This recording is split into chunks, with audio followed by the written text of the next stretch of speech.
ফল প্রকাশ হলো 2023 primary TET পরীক্ষার। 2023 primary TET পরীক্ষার ফল প্রকাশিত হলো। পরীক্ষায় বসেছিলেন 2,73,147 জন, তার মধ্যে উত্তীর্ণ হয়েছেন 6,754 জন। 2023-এর প্রাইমারি টেট পরীক্ষার ফল প্রকাশিত হলো। বিস্তারিত আপডেট জানাবেন, টেলিফোন লাইনে রয়েছেন প্রতিনিধি সায়ন্তন ভট্টাচার্য। সায়ন্তন, 2023-এর যে টেট পরীক্ষা হয়েছিল সেই টেট পরীক্ষার পর প্রায় 2 বছর হতে চললো।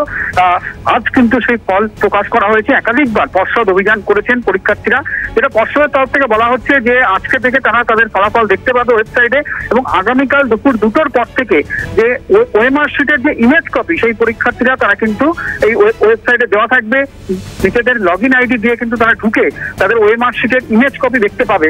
পাশাপাশি পর্ষদের তরফ থেকে জানানো হয়েছে 2,73,147 জন পরীক্ষার্থী মোট পরীক্ষা দিয়েছিল, তার মধ্যে 6,754 জন তারা পাশ করেছেন, এবং 1 থেকে 10-এর মধ্যে যে মেধা তালিকা তাতে কিন্তু 64 জন আছে, এমনটাই পর্ষদের তরফ থেকে জানানো হচ্ছে। পুজোর পর কবে থেকে ইন্টারভিউ প্রক্রিয়া শুরু হবে তাও কিন্তু বিজ্ঞপ্তি আকারে প্রকাশ করে দেবে প্রাথমিক শিক্ষা পর্ষদ।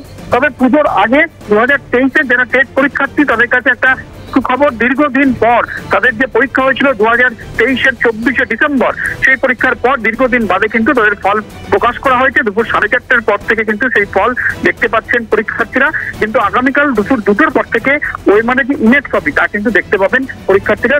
সংশ্লিষ্ট যে আইডি আছে সেই আইডি দিয়ে ওই ওয়েবসাইটের মাধ্যমে কিন্তু সেই ফলাফল তারা দেখতে পাবেন। কাহানা, ধন্যবাদ সায়ন্তন। যেমনটা জানা যাচ্ছে 6,754 জন উত্তীর্ণ হয়েছেন 2023-এর প্রাইমারি টেট পরীক্ষার ফল প্রকাশিত হলো। প্রথম স্থান থেকে 10ম স্থানে রয়েছেন 64 জন।